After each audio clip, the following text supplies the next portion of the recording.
Mbosso Kodiapwanga est venu lui aussi solliciter l'intervention du chef de l'État afin d'obtenir des moyens financiers pour terminer sa session extraordinaire. Au sujet justement du budget alloué pour cette session qui a suscité beaucoup de controverses, Mbosso Kodiapwanga s'est expliqué. C'est moi qui ai demandé audience auprès du chef de l'État pour lui faire rapport sur l'évolution des travaux à l'Assemblée nationale. Je suis même venu demander l'intervention du chef de l'État sur un certain nombre de dossiers, dont notamment des dossiers financiers de l'Assemblée nationale qui sont bloqués au niveau de la Banque centrale. Je suis venu voir, nous sommes en session extraordinaire. Dans 13 jours, 14 jours, nous terminons la session extraordinaire. Alors, il faudrait que les députés soient payés. Donc, je suis venu demander l'intervention du chef de l'État. Il y a également des arriérés qui doivent être payés. Et donc, je suis venu demander l'intervention du chef de l'État. Je suis venu également dire au chef de l'État que le reste du temps de la session extraordinaire, nous allons les consacrer au dossier que nous avons programmé pour demain et pour les jours à venir.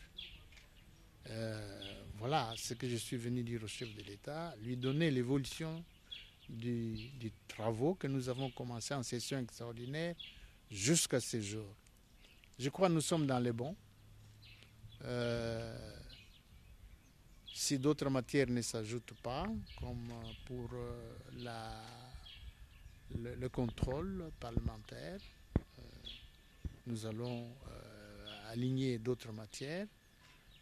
Nous pensons que nous sommes dans les bons, nous n'allons pas connaître de retard, nous allons respecter les 30 jours qui nous ont été accordés. Il y a des mauvaises langues qui pensent que le budget de la session extraordinaire est un peu excessif. Qu'est-ce que vous pouvez rassurer en tant que numéro 1 de la Chambre basse du Parlement? J'en ai parlé au président pendant la session extraordinaire. Conformément à l'article 65, alinéa 2, je crois, si je ne me trompe pas, les députés ont droit à l'équivalent d'un salaire qui équivaut à un mois d'émolument. Dans les salaires des députés, il y a la rémunération, il y a les compléments de rémunération, il y a des primes diverses.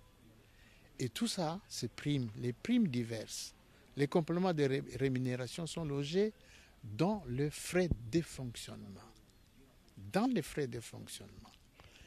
Vous avez en plus, pendant la session extraordinaire, les personnels administratifs, les personnels des cabinets, les assistants, les policiers qui sont avec nous, commis à la surveillance, à la sécurité de l'Assemblée nationale, ont également droit à un mois de salaire pendant la session extraordinaire. Alors, les gens imaginent, pour diaboliser les bureaux d'âge, ils racontent n'importe quoi.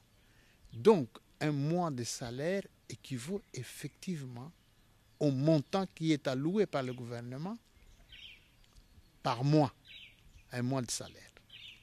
Donc, le gouvernement sait combien il nous paye, 16 milliards de frais de fonctionnement, 6 milliards de rémunération pour tous, pour plus de 2000 personnes, députés nationaux, fonctionnaires de l'administration de l'Assemblée nationale, prestataires extérieurs, membres de cabinet, assistants, 500 assistants que nous avons à l'Assemblée nationale. Alors, à leur raconter qu'on nous a donné plus d'argent. Nous allons organiser des élections. Les élections, nous n'allons pas l'organiser avec les frais de fonctionnement. Il faut demander un fonds. Nous avons demandé 1 milliard de francs congolais. Et tout ça, ça sera transparent. Dans 2 semaines, l'opinion connaîtra l'épilogue des 2 missionnaires du chef de l'État. L'un et l'autre pensent qu'il y a de bonnes raisons d'espérer à une issue favorable qui permettra au pays de redécoller.